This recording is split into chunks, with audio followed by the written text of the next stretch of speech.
ตัวได้บุราเนาะ50,000เนาะก็ได้จะซอยกันไปได้เด้อเฮาก็บ่ร่ำบ่รวยดอกเฮาก็ได้เนาะเฮาก็หาอยู่หากินเนาะถ่ายคลิปพี่น้องเอ้ยเนาะอาศัยยอดวิวเนาะเดือนกับเวลาดอกพี่น้องก็ได้ซอยๆกันไปถึงว่าสิน้อยก็มีความหมายมีค่ามีราคาสำหรับผู้ค้าก็บ่มีหยังมีแต่มือ10 นิ้วในย่อใส่หัวก็ขอกล่าวคำว่าให้อยู่ดีมีแรงคนเจ็บไปได้ความไข่อย่ามีสตากโรคภัยไข้เจ็บทำมาค้าขายยังขอให้เจริญรุ่งเรืองในหน้าที่การงานก็ขอให้เจริญรุ่งเรืองตลอดปีและตลอดไป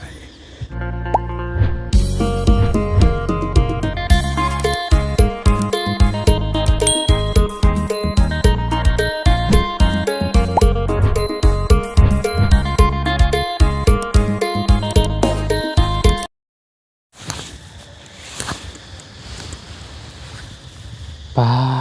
โถพี่น้องเอ้ยเนาะเปิดคลิปเปิดภาพออกมากะเอาเข้าสู่ฤดูกาลเสียงนักห้องต้นไม้พี่น้องเอ้ยเหี่ยวลงมาเย็นจ้อยพี่น้องเอ้ยบวกกับแดดร้อนเนาะนั่นก็คือฤดูกาลเสียงแมงจักกระจันเด้อพี่น้องเด้อตามทงไห่ทงนาตามป่าตามดงเอาหาบักตังยางกกให้กกโพและบาดพี่น้องเลยเพื่อไปหาติดแมงจักรจันเนาะแต่คายังหน่อยปะบ่พลาดแล้วบ่บุญกันได้พี่น้องเลยเนาะแต่ช่วงนี้กะมึงมีเวลาไปล่ะพี่น้องเลยเนาะมาหอดเมื่อคืนนี่กะเบิ่งน้องวินเนอร์เบิดคืนเลยพี่น้องเลยน้องวินเนอร์เป็นบ่สบายเนาะกะเสียดเนื้อเสียดตู้ให้เพิ่นแล้วก็ป้อนยุงป้อนยาให้น้องวินเนอร์แล้วก็ตื่นสามารถกับไข้แน่แล้วพี่น้องน้องวินเนอร์ก็ได้เนาะให้เป็นอยู่น้ำเมถ่าเนาะส่วนทางบุญสารวัตรก็ออกมาถ่ายคลิปแถวบ้านเนาะตอนคำกับกับเขาหาลูกหาเต่าคือเก่าเนาะดูแลภายในครอบครัวก่อนพี่น้องเลยเนาะเอาเปิดภาพเปิดคลิปออกมาเด้อพี่น้องเด้อทางบุญสารวัตรมาอยู่ป่าอยู่ดงอยู่ในตรงหน้าพร้อมเนาะก่อนอื่นพี่น้องเลยขอกราบทักทายสบายดีพ่อแม่พี่น้องเบิดสุขสุขคนสบายดีFCอย่างใจบุญเบิดทุกท่านเนาะยินดีต้อนรับเข้าสู่ช่อง YouTube บาบุญสารวัตรพี่น้องเลยเนาะมานอนบ้านคืนนึงแล้วเนาะนอนอีกแมลงว่ามื้ออื่นนี่กะจะเดินทางขึ้นเชฟโปนอีกเนาะกะเที่ยวขึ้นเที่ยวลงพี่น้องเลยในช่วงนี้เนาะเพราะว่าทางน้องวินเนอร์แน่เป็นห่วงพี่น้องเลยเนาะกะลดจากอาการเป็นไข้แล้วก็ยังบ่เศร้าขาดนะพี่น้องยังกิ้งหุมอยู่เนาะแต่เพิ่นก็ยังเล่นยังอยู่นะพี่น้องเลยเนาะใครแน่ขึ้นอยู่เนาะน้องนี่ก็ได้ส่วนมิวก็ไปโรงเรียนแล้ววันนี้พี่น้องเลยเนาะกับบริษัททำให้พี่น้องเบิ่งเช้าให้เบิ่งซ้ำเบิ่งเช้านี่พี่น้องเลยเนาะก็ฝากออกมาเวียกนำลูกแน่เนาะก็เลยบริษัทออกมาหาทางไออาร์พี่น้องเลยเนาะพี่ทางบุญสารบัญก็ยังบ่เคยมาเยี่ยมยามหรือว่าทำข่าวทางไออาร์เป็นจักเถื่อเห็นแต่ในคลิปพี่น้องเลยเนาะสองไอ้น้องบอกพี่น้องมาอยู่ทงไฮทงหน้าเนาะเดี๋ยวจำได้กะจะวนกันจะไปติดตามหรือว่าถ่ายคลิปให้พี่น้องนะครับได้ชมพี่น้องเลยเนาะจะได้ก็ขอบคุณขอบใจเด้อสำหรับกำลังแรงใจเนาะให้กับอาวุธสารวัตรและทีมงานเฮาพี่น้องเลยเนาะเอาซอได้ซอกันไปให้กำลังใจกันได้ให้กำลังใจกันไปพี่น้องเลยเนาะไปพี่น้องเลยไปหับไปส้นน้ำกันพี่น้องเลยเนาะทางไออาร์แล้วก็ทางไอเพิ่นบอกพี่น้องวนก็ลืมซื้อแล้วเนาะเดี๋ยวจังไปหับไปชนกันพี่น้องไปมาเยี่ยมมายามพี่น้องเลยทำข่าวเบิ้งฮ้อนพี่น้องเลยเนาะเสียงแม่กันห้องแซวอยู่เดือนหน้ากับแมนเดือนเมษาเนาะเขาเทศกาลบุญฮดน้ำหรือว่าสงกรานต์เนาะมากับบ่าวเคยละลุงจันกำลังไปของน้ำสบายดีห่วยจีกันได้อยู่บ่บ่โอ้สบายดีไอ้โอ้ยเนาะอยู่ดีไม่แห้งเป็นจังไดกินข้าวกินน้ำแล้วบ่กินแล้วขอหยาดนิดไม่เด้อโอ้จักหน่อยอันนี้น้องบอลอยู่บนเสาเนาะโดยโอ้เห็นแต่ในคลิปทางทีมงานบุญอยู่บนเสากันสำนีเลย พี่น้องเลยเนาะขอบคุณก็เห็นแต่ในคลิปติดตามอยู่เนาะโดยเห็นทางเบาลีเบาเตียงเบาจันคนเขามาอยู่เบาเงาเบาตูนแล้วผู้แล้วคนเขามาหาอยู่พี่น้อง กินข้าวกินน้ำกันเบิดแล้วบ่ กินแล้วกินแล้วก็มาเนาะใช้เขาห่มเขาเงาก่อนปะ เข้ามาทางพี่มันจะค่อยลมจะค่อยนั่น นี่นอกเลย เราจะงามอยู่เด้ ดูทงให้ทงหน้าพี่น้องเลยเป็นเทียงหน้าเนาะ โดยเที่ยงหน้าเพิ่นแต่ว่าเงินฝากผู้ขา เทียงหน้าเพิ่น โดยเพิ่นเอิ้นเที่ยงหน้าแต่ผู้ขาเอิ้นเฮือน อ๋อเทียงหน้าเพิ่นเนาะ โดย แต่ว่าเพื่อนของไออาจใช้จะเอื้อยจะบ่ เขาไปบ้านเขาไปขายเครื่องบ่ อ๋อคนไปขายหยังนะ จับหันขายนี่จับนี่ขายหันไปซั่นแหล้วบัดบุญเลย ซอยเพิ่นบ่หรือว่า แม้ว่ารัดซื้อของบ้านนอกมันยังขายแบบซี่ อ๋อ นะเฮ็ดหลายๆอย่างขายผ้ามือสองแน่ อ่า โดย พอได้จุนเจือเนาะได้ โดย เล็กน้อยพี่น้อง พอได้เก็บเล็กเก็บน้อยพอได้กินไปมื้อๆอะไร เอาสับพี่น้องเลยคือว่าทีมงานเฮาว่าสิมีข่าวดีอยู่บ่ โดย พอได้ซื้อดินซื้อดอนบ่ โดย ใช้วันซื้อบ่อนใด อยู่ในบ้านบ่ได้บ่บุญอยู่ในบ้าน มีแต่รอถาทางบ่เตียงเพิ่นมาเนาะ โดย เห็นทางบ่เสียงเพิ่นบอกอยู่พี่น้องเลยซื้ออยู่ในบ้านพุ่นเนาะ โดย แถวบ้านหยังน่ะ คุ้มซองแหละ คุมซองในราคาเท่าไหร่ 40,000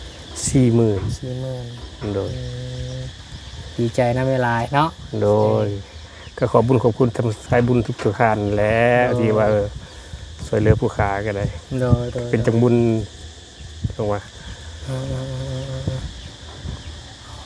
บังคับบ่ได้เลยเนาะตัวนี้ บ่ เนาะ ได้ มันเป็นเอ็นกระตุกเนาะ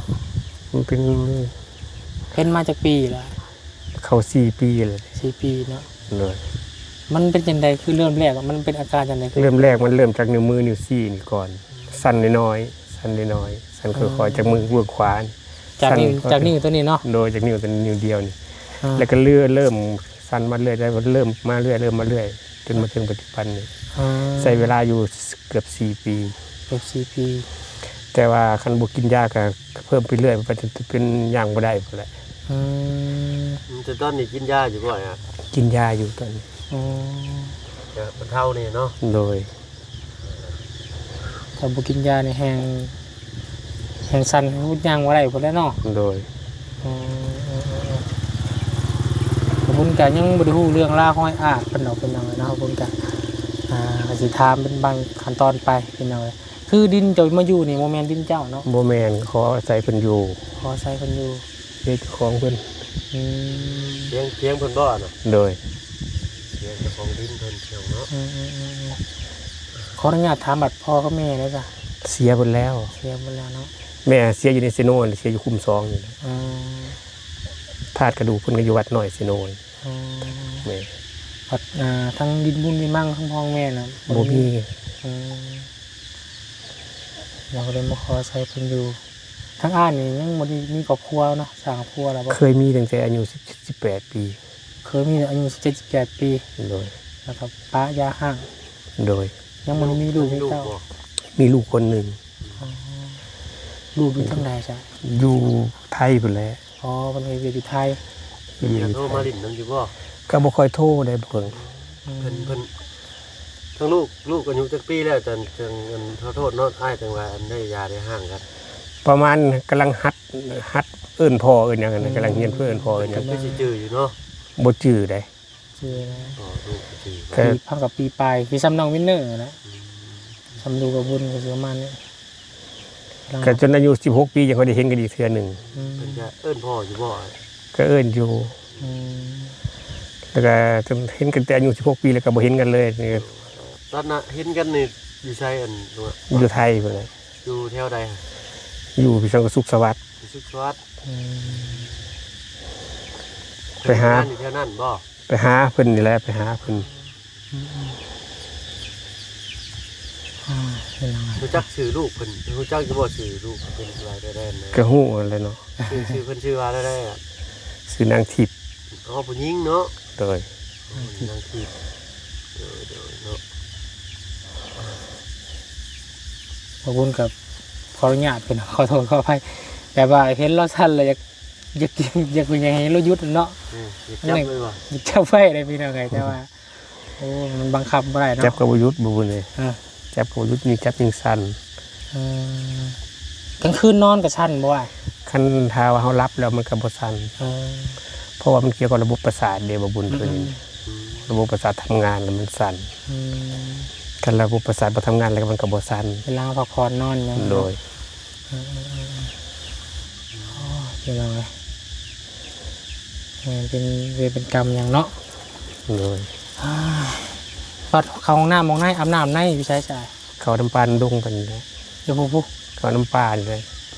อ๋อ เขาทำป่าทำดอน ทำป่าทำดอนนี่อาบน้ำได้จ้ะ เอาน้ำไปอาบอยู่สาง น้ำสางมาอยู่นี่จักปีอะไรอยู่นี่ อยู่นี่ปีหนึ่ง ปีหนึ่งเนาะ โดย คือเทียงหน้าเพิ่นสร้างไว้แล้วอันบ่ บ่เถียงนี่คือว่าเอื้อยเพิ่นปลูกเองเพิ่น อ๋อเอื้อยเจ้าเนาะ โดยเอื้อยเพิ่นเฮ็ดเองเพิ่น อืม มาขออยู่ดินเพิ่นร้อนๆแหละขอปลูกอยู่นะ อืม เพิ่นก็เลยเพิ่นสงสารเพิ่นก็เลยให้ปลูก โมเมนต์อย่างที่พี่น้องยังเนาะแบบชาวบ้านยัง เพิ่น เนาะ ชาวบ้านนะเพิ่นมีน้ำใจ มีน้ำใจเนาะเขาเรียกอยู่ให้เศร้าพี่น้อง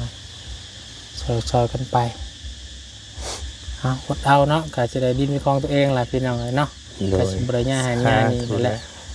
น้องมีแต่ว่าได้ดินได้ดอนแล้วก็ไปปลูกสั่งอยู่ดินเจะคล้าของเนาะ โดย ตู่ปลูกยังไปนั่นแหละพี่น้องเลยเทียงหน้าไปเป็นกันได้จ้ะเนาะคือว่ามีทั้งญาติผู้ใหญ่เพิ่นมาเยี่ยมมายามอยู่เนาะ มีญาติผู้ใหญ่มาเยี่ยมมายาม เห็น สาม ทำ ทาน เห็นทำเกาหลีเพิ่นพามาบ่ โดย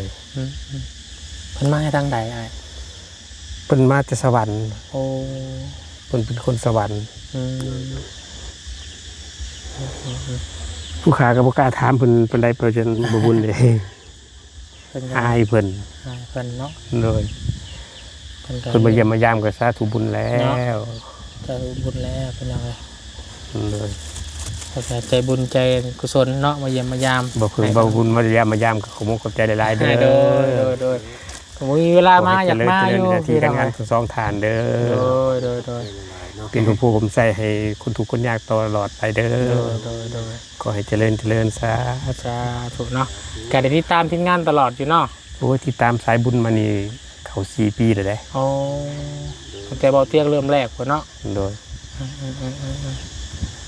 เอาพี่น้องคือว่าปีบุญวัฒนาต่อกันจังมาเห็นกันเนาะ โดยผู้ขาก็ยังบุญวาสนาบ่ถึงเสาบุญ จะบุญมันหน้า ยังขาดสะบุญคนเดียวเดียวนี้ ที่เหลือครบแล้วป่ะ กับเบาไร่นี่เพิ่นอยู่ไกลเนาะบ่ถึงกันจ้ะ เราไล่มันอยู่นุตรงยางพี่น้องเนาะโอ้โหจักเบิดเลยเนาะติดตามเบิดเลยเนาะ ทีมงานใส่บุญนี่มี3บุญ โดย 2 บุญซ้าย1บุญยิง โดยละเอียดนะ ติดตามผลงานเพิ่นนี่แล้วสถานนี่ผลงานเพิ่นก็เลยติดตามเพิ่นก็บ่คิดว่าสิได้เพิ่งบารมีเพิ่นเองข้าก็บ่ได้เคยคิดแต่ว่าสิได้เพิ่งบารมีสิเป็นแบบนี้นะแต่ว่าบุญวาสนาเนาะคาดว่ามันสิได้เพิ่งเพิ่น ก็มาลีเนาะ แล้วก็มาอีหลี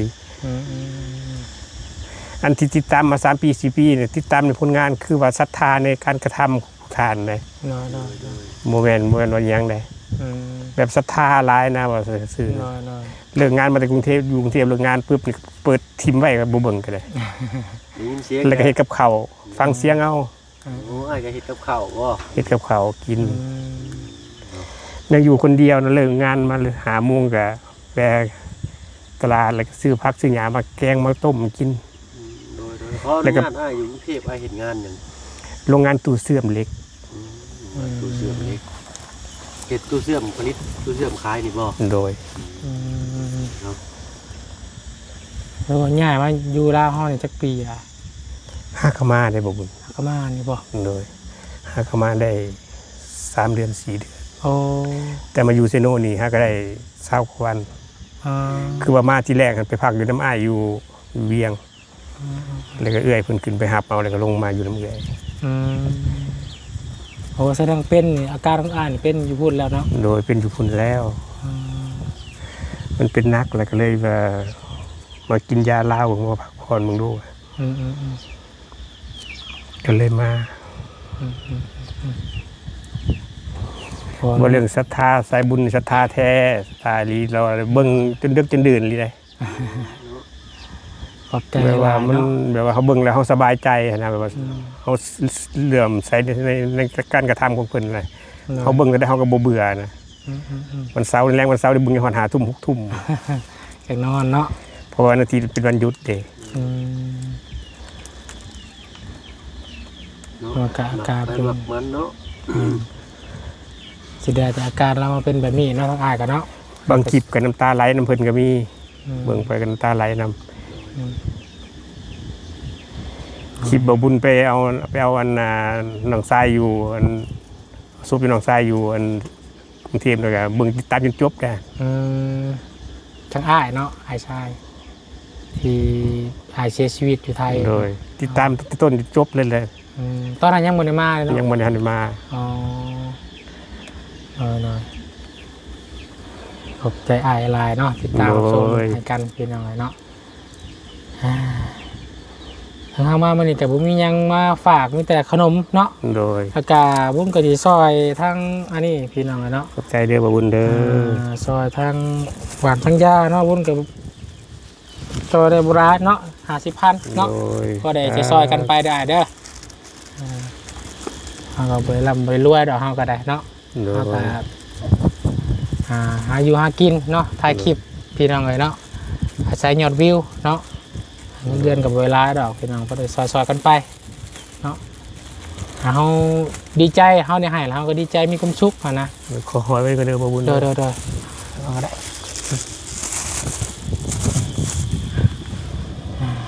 ขอโมกับใจหลายๆเด้อบ่บุญเด้อที่ พอเป็นหยัง เก็บกินน้ำใจให้ถึงว่าสิน้อยก็มีความหมายมีค่ามีราคาสำหรับผู้ค้าก็บ่มีหยังมีแต่มือ10 นิ้วในย่อใส่หัวก็ขอกล่าวคำว่าให้อยู่ดีมีแรงความเจ็บจะได้ความไข่อย่ามีสตากโรคภัยไข้เจ็บทำมาค้าขายอิหยังก็ขอให้เจริญรุ่งเรืองในหน้าที่การงานก็ขอให้เจริญรุ่งเรืองตลอดปีและตลอดไปสาธุ สาธุ น้อ เนาะ งบ่เบิ่งกะมีหยังพี่น้องเนาะมีแต่มาเป็นกระบอกเสียงอะไรเก็บภาพบรรยากาศให้พี่ให้น้องนะครับไปชมอีกเพลงหนึงพี่น้องเนาะน้องบ่เบิ่งกะมือใหม่เนาะ เด้อ ก็ได้ติดตามอาสามาทำน้ำลุงจันทร์พร้อมกับบุญคารวันเพิ่นพี่น้องเนาะมีหยังกะเพิ่นกะบอกสอนแนะนำอยู่พี่น้องเนาะมีอย่างเพิ่นกะบอกสอนให้เนาะแต่ทางเฮาก็ยังบ่ทันมีหยังมีแต่แห้งนี่แหละเนาะมาสดมาซอยอีกแห้งนึงพี่น้อยเนาะ โดยมาเยี่ยมมายามก็ดีใจแล้วเบาเพิ่งเอ้ยโดย ได้หยังกินมื้อนี้ ได้เจียวมะเขือ ยังเครือ เจียวมะเขือเทศ ยังบ่แรงบ่ได้เอื้อยจังมาเนาะ โดยก็แล้วแต่เพิ่นบางเทื่อเพิ่นก็มาไวบางเทื่อเพิ่นก็มาช้าบางมื้อก็บ่ได้ไปบางมื้อก็ไปแล้วแต่ กับข้าวกับน้ำนี่เอื้อยบ่อันเฮ็ดไว้ให้หรือว่าจะเฮ็ดเองวะ เพิ่นเฮ็ดไว้เพิ่นเฮ็ดไว้แต่เช้า เราก็สิเฮ็ดบ่ได้แล้วเดี๋ยวนะจับถั่วจับบ่วงก็ขออนุญาตก็สั่นยังบ่ได้เนาะมีดผ้าก็จับบ่ได้นะพี่น้องเอ้ยเนาะเราสั่นแห้งนะ นึ่งข้าวนึ่งน้ำก็เอื้อยเบิดว่า นึ่งข้าวก็พอนึ่งได้อยู่นึ่งข้าวเพอมันเป็นสิ่งใหญ่เขาจับได้อยู่ ถั่วบ่วงเป็นมีดผ้าซอยบ่ได้แล้วมันก็กระทุกตลอดเนาะ โดย มีดแล้วสิใส่มือเจ้าของอะนะเอามันเนี่ยอันนี้ใส่สู้ๆได้เด้อ โดย เมื่อไหร่เขาจะมาเยี่ยมใหม่อยู่ดีไม่แห้งเนาะหักแพงพี่น้องเลยเนาะขอให้หายให้เศร้าซะเนาะ สาธุ ให้มาเป็นปกติซะกินยาตัวใดก็ให้มันดีมันเศร้าเนาะ โดย พี่น้อง ขอมุขขอบใจเด้ออีซีบ่บุญทั้งหลายก็ได้ โดย ท่านผู้ใหญ่ใจดีพร้อมทุกผู้ใหญ่ใจดีทุกท่านขอให้เจริญรุ่งเรืองเด้อเบาเพิ่งน้ำเด้ออีซีบ่เพิ่งน้ำเด้อ โดยเดี๋ยวจะมาแจกทั้งลุงจันทร์เพิ่นมาเยี่ยมมายามเนาะมาทำกัน3 คนมาในพี่น้องเลยเนาะหาจัดอยู่ดีไม่แห้งได้เด้อสบายดีพี่น้อง ขอ เลย มุข เนาะ ขอบใจหลาย ไม่ยาก ไปพี่น้องเลยเนาะให้ทาง ถ่ายเพิ่นเนาะพักผ่อนพี่น้องเลยเนาะก็มาเยี่ยมมายามมีหยังหลายพี่น้องเลยเนาะมีจิมใจ50,000 กีบซอยก็ได้ให้เพิ่นซื้อหวานซื้อยาเนาะนี่ก็เป็นบอลอยู่บนเช้ากันพี่น้องเลยเนาะ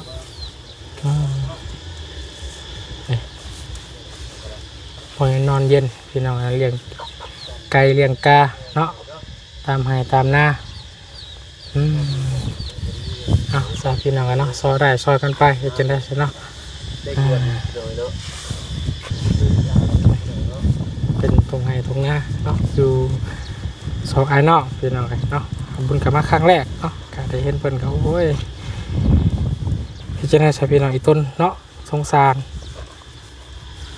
คนเฮากะมันเลือกเกิดบ่ได้พี่น้องเลยเนาะเฮ็ดจังได๋แต่ให้กำลังใจอ้ายเพิ่นเนาะสู้ๆแต่ว่ากะเราก็ยังมีบุญวาสนาอยู่เนาะมีทั้งผู้ใหญ่ใจบุญเพิ่นก็สิซื้อดินดอนตอนหญ้าให้อยู่ซะเนาะว่าเตียงทองเนาะสิเป็นซื้อดินซื้อดอนให้อยู่ในบ้านว่าซะเนาะสิมีดีมีของตัวเองแล้วว่าซะพี่น้องเอ้ย เอาจะได้กะขอบคุณทุกคนเด้อพี่น้องเด้อเนาะสำหรับกำลังใจที่ติดตามรับชมกันเข้ามาแล้วก็กำลังใจกับไออาร์ต2ไอ้น้อง2ไอ้น้องเนาะอยู่ในอาศัยอยู่ในเถียงนาเนาะแล้วก็อาศัยของอื่นอยู่เนาะนอนลูกยอดไผ่โกเกียวเนาะไปเก็บเส้นประสาทเส้นกระตุกเนาะทำงานอยู่ไทยก็ต้องไปกลับขึ้นมากว่าตัวเองก็เริ่มเป็นนักขึ้นมาแล้วพี่น้องเลยเนาะกินมากลัวมาซื้อยากินยาเหล้าลองเบิ่งพอซะเนาะ ไปซะโอเคพี่น้องเอ้ยสำหรับคลิปนี้วุ้นขอลาก่อนเด้อพอๆกันคลิปหน้าเนาะขอบคุณขอบใจพ่อแม่พี่น้อง FC ประตูทานที่เข้ามาหับมาชมเป็นกำลังใจกับปาวุ้นสารวัตรและทีมงานเฮาบัดสุขสุขคนพี่น้องเนาะสำหรับคลิปนี้ขอลาก่อนขอกล่าวคำว่าสบายดีและสวัสดีบัดสุขสุขคนเด้อพี่น้องเด้อเนาะสบายดี